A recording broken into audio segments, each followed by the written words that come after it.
Musketeers, welcome to the Disneyland Beat, where our toes tap to a Disneyland drum. And we always whistle while we work. With Avengers Campus opening, we are finally back in the area that was once a Bug's Land. The land had 6 attractions, a flea and a farmer's market, and it was born of a bountiful farm. Come on into the parks with us as we explore the rise and fall of a Bug's Land at Disney's California Adventure. Like, subscribe, and stick around.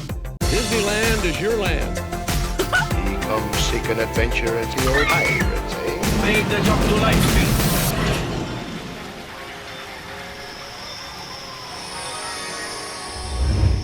When Disney Imagineers were headed through the trees of DCA to build the Twilight Zone Tower of Terror, they stumbled upon Ant Island and the insects from A Bug's Life. The bugs liked Disney's plan so much that they decided to build a fun fair right next to Disney's park so they could perform as well. At least that's the Imagineers' backstory for A Bug's Land. The area was the home to the Bountiful Valley Farm, which was an original attraction at Disney California Adventure when the park opened in February 8, 2001. It was actually part of the Golden State area, which was a sprawling land that took up much of the park. The delightful 10-minute 3D film, It's Tough to Be a Bug, featuring the insects from A Bug's Land, also opened in a large theater with the park in 2001. The movie holds up as educational and entertaining today as the bugs explain why humans need them. The theater building is now the home of the new Spider-Man attraction, Web Slingers. The 3D animated short film It's Tough to Be a Bug had opened at Animal Kingdom in 1998 with the park, and it's still running there at the Tree of Life Theater, and it probably will be for some time with the tree being so central to that park. But the It's Tough to Be a Bug Theater at DCA, maybe it didn't have a large tree, but it was done really well. You enter down an earthen trench themed like Ant Island from A Bug's Life and into a really well-done lobby and theater designed to look like it was placed in the roots of a giant tree. When DCA opened in 2001, it had lower crowds than expected, and it faced a great deal of criticism for being heavy on shows and dining, but too short on rides and experiences for kids. So Flik's Fun Fair and A Bug's Land, along with bringing the Twilight Zone Tower of Terror to DCA, was Disney's response. It added 4 rides to the park, and all of them were focused on children, though many appealed to adults as well.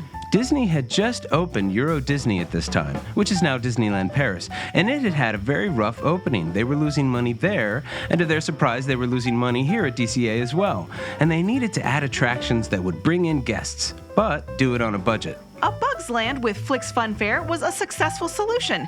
It took 4 very basic off-the-shelf flat rides, 2 spinners, a kiddie train, and bumper cars, but themed them so well, so originally, that they managed to turn the area into a fun land worthy of a Disney name. The land really looked great. The decoration and theming was practically perfect, but the rides, they were quick and simple. The fun fair had Flik's Flyers, a basic basket spinner which still exists but has been rethemed and moved to Pixar Pier as the Emotional Whirlwind. Francis's Ladybug Boogie was a small Mad Tea Party meets Mater's Jamboree style spinner with a boogie flair, and Tuck and Roll's Drive 'em Buggies was the slowest bumper car ride we've ever been on, but it had no height requirement and the theming was absolutely magical, transporting you into a tiny bug circus under an umbrella. The surprise hit at the fair was Heimlich's Choo Choo Train. Maybe it's just the fondness for the character, or the animator Joe Ranft who created his voice, or maybe the ride was just the right amount of charming and campiness, but this ride is really remembered quite fondly. It was a fan favorite. You would round a little garden on the train while Heimlich would get excited at the candy he would eat. The ride would close with the future butterfly reminding you to eat your fruits and vegetables. A Bug's Land was criticized for having off-the-shelf rides, and we think that's fair. But again, we would point to the clever design work of the land, and the overlays on the rides were elaborate and beautiful and well done.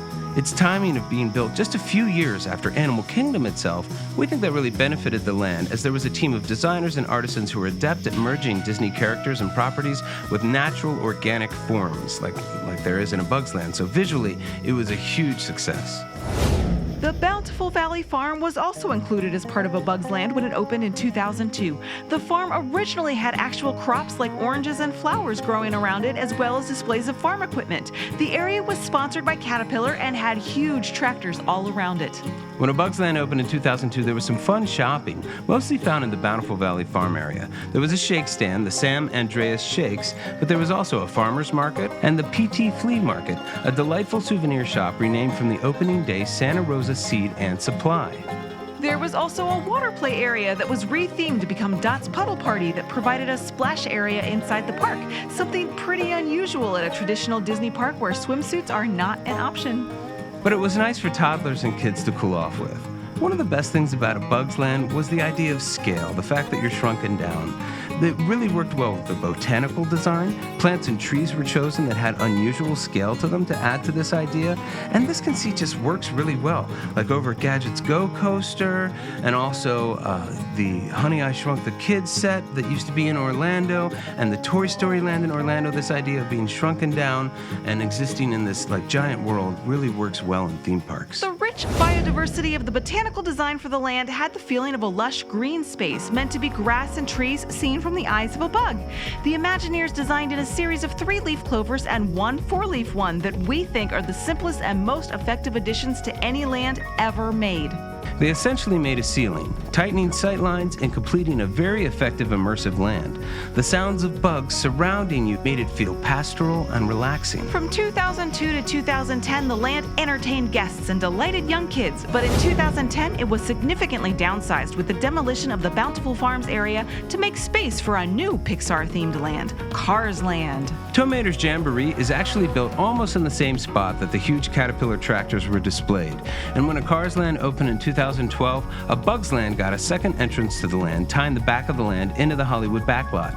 And this also provided a good way to cut over to Cars Land from that side of the park. The land continued in operation for quite some time as just Flik's Fun Fair, and it's tough to be a bug. It was always a fun place to visit. It was easy to get on a ride, and there were several to choose from. It was refreshing and cool in the shade and colorful with fun characters. Flik and Princess Otto were the most often seen characters on the land, and 20 years after the movie came out, kids still delighted in meeting them. But because so many of the statues of the insect characters from A Bug's Life were included and featured on many different rides, it really felt like many of the characters were there with you. It's all viewed through the lens of nostalgia now, but many people were quite fond of A Bug's Land and its cute attractions and experiences. Expectations of the attractions were never really very high, and the land was so immersive that the place had that Disney magic. Maybe the characters started to fade. A Bug's Life, made in 1998, is only the second full-length feature that Pixar made, and it's one of the few early Pixar films to not receive a sequel. But the movie still stands as one of Pixar's best. In March of 2018, it was announced that A Bug's Land would close permanently, and the land would be the site of Avengers Campus, a new Marvel land at DCA. It's Tough to Be a Bug closed on March 19th of 2018, while the remainder of the land closed in September of 2018. Goodbye, A Bug's Land. And on June the 4th, 2021, 3 years later, Avengers Campus opened to the world. So far, several tributes to A Bug's Land have been found on Avengers Campus.